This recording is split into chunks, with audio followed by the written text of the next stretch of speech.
మొత్తం మీడియా కూడా ఎక్కడ చూసినా కానీ విమాన ప్రయాణికుల గురించి మాత్రమే మాట్లాడుతుంది. కానీ ఆ ఏరియాలో నివసిస్తూ చనిపోయిన వారి గురించి ఒక్క మాట కూడా మాట్లాడటం లేదు. ఈ ప్రమాదంలో చనిపోయిన వారి గురించి కొన్ని చిన్న కథలు నేను మీతో షేర్ చేయాలని అనుకుంటున్నాను.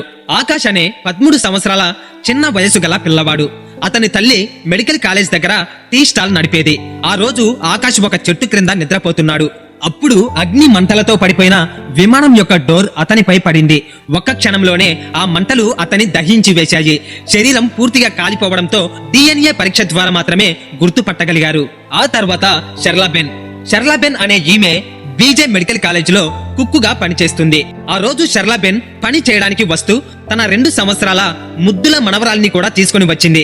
మధ్యాహ్నం భోజన సమయానికి విమానం బిల్డింగ్ పై పడినప్పుడు వారిద్దరు కూడా ఆ మంటల్లో కాలిపోయి ప్రాణాలు కోల్పోయారు. మై డియర్ ఫ్రెండ్స్, ప్రాణం నేలపై పోయిందా లేక విమానంలో పోయిందా అన్నది ముఖ్యం కాదు.